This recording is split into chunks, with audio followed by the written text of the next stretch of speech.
In this season of The Big Talk, you are going to have access to the most incredible speakers who recently performed at the virtual showcase, which is the culmination of the Big Talk Academy, my 12-week signature speaker training. Be sure to watch every single one of these speakers in this series because they are all equally as inspiring, entertaining, and powerful. And by sharing their important messages, they can change and even save a life. Enjoy.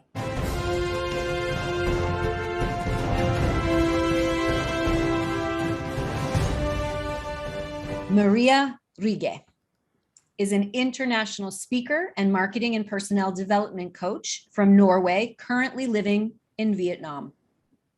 Over the last decade, Maria and her business and life partner have inspired and helped more than 100,000 coaches and entrepreneurs from 30 plus countries to make a difference and go for their dreams. Everyone, please welcome to the stage Maria Rygge. Seeing the brilliance in others can cure imposter syndrome in self.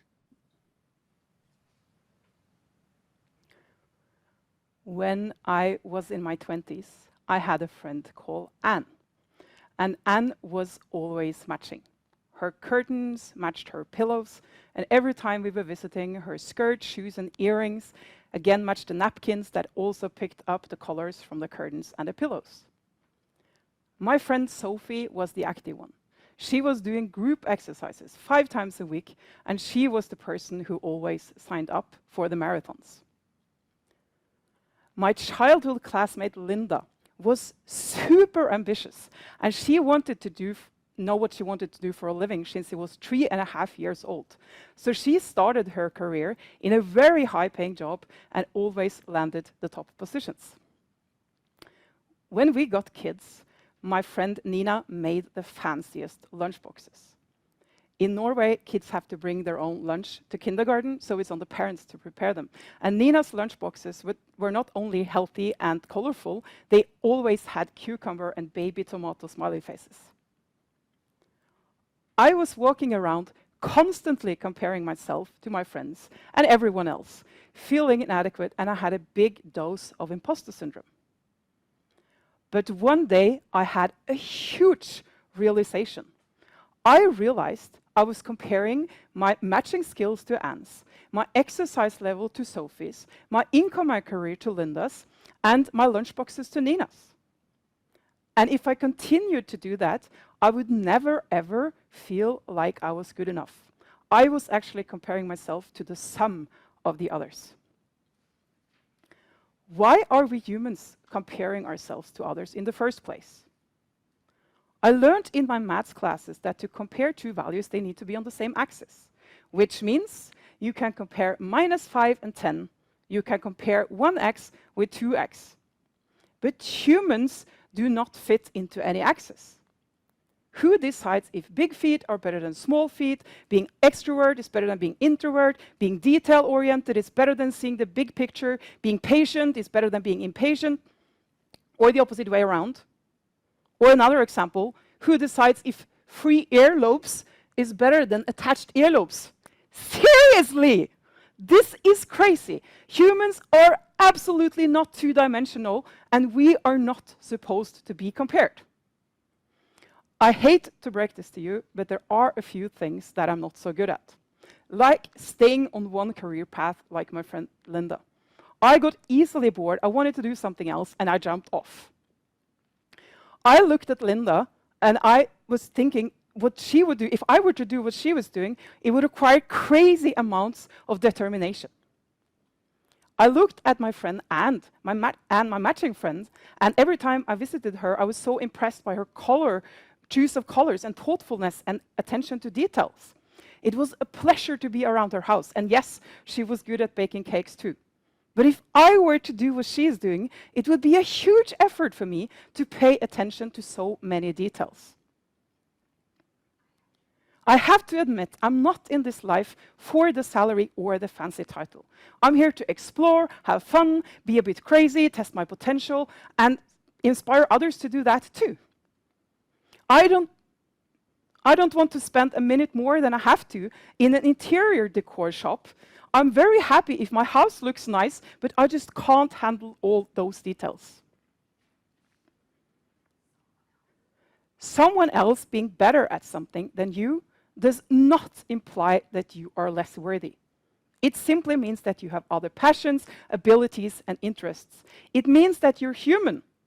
Remember, humans are not comparable. And here is a very interesting thing to forget. We, that means me, you, and everyone on this call, and everyone else in the world, we have some things that we are really, really, really, really, really good at. And those things aren't necessarily easy. I know for sure that the things I'm good at, I spent a lot of time practicing them. But the reason why I practice them isn't because I forced myself to do something that I don't like.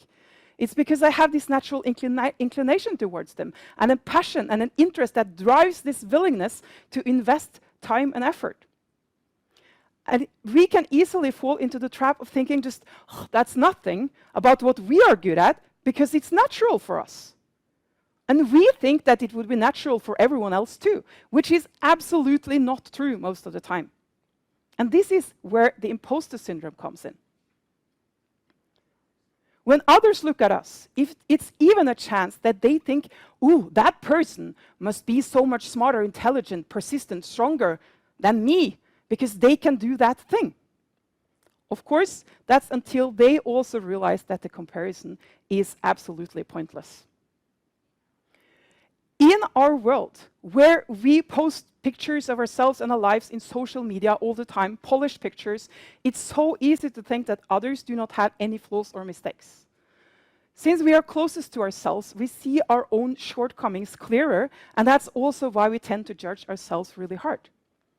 But as humans, we have all unique talents, interests, abilities, and skills that for others seem impressive, even if they do not for ourselves. When comparing, by default, we compare ourselves to the best in everyone else, and not just one person. And by doing that, we will always, always feel inferior. So the next time you feel inadequate, or somebody tells you that they feel inadequate, remember and point them to the fact that the comparing is absolutely pointless. You remember those earlobes? And then, after saying that, look for the greatness in them, and then mirror the greatness back to them so they can see the greatness in themselves. All humans are unique, multi-talented, and many-dimensional, and we do never, ever fit into any comparison axis. Let's together get rid of imposter syndrome by recognizing each other's and our own brilliance. Amazing, Maria. So good. Thank you so much. Such beautiful work. Love the background. Love what you're wearing. The visual is extremely stunning, really strong. It's very you also, whimsical, fun, powerful. The matching story at the very top, when you're talking about your friends who have matching everything, and the detail was fantastic. The lunch boxes, the detail of the cucumber, tomato, and smiley face. What that does, it makes us lean into your story, and we want to hear more because of the detail. And simultaneously, it puts us all into a place of imposter syndrome. Wow, I could never compete with that. I could never have cucumber, tomato, smiley face sandwiches. So it has the same thing of giving us interest to your talk, but also makes us think for a minute. Wow, I wonder how I would feel. So really, really well done there. I also love Anne, Sophie, Linda, Nina. The names is very important. Everyone who's watching, this was a very exceptional way of hearing and seeing how a masterful speaker brings you into their talk with the details. We need those details so that we can relate to you. Also, talking about comparison in relationship to value and humans not being a value, really, really powerful. Free or attached earlobes, hilarious, love it. Love it so much because it creates a humanity between us in that very moment. it creates a humanity. That's what I wrote here. You are relatable, you are powerful, and you are authority. Maintain that. Always own that for yourself, Maria. The flow of this content and arc of the teaching was extremely strong. These 3 takeaways: comparison is pointless, look for the greatness, mirror the greatness. Simple. We know what to do. When you talk about never, never, never compare, at the very end, there's a very fine line between passion and anger. You rode it, you almost crossed it. So I just want to have you be aware of it, right? You are extremely passionate about this, and you're inviting us all to step into a place where we can eliminate it, reflect it, mirror it, model it. You don't want to lose us at the very end because of a slight cross into any kind of anger. And again, you rode that line beautifully today. Amazing. One final thing I'll say, whatever tech thing happened, we can cut that out. That's why I had you start over. Yep. Good. Amazing. Thank Beautiful you. work. Thank you, you, Maria. Thank you.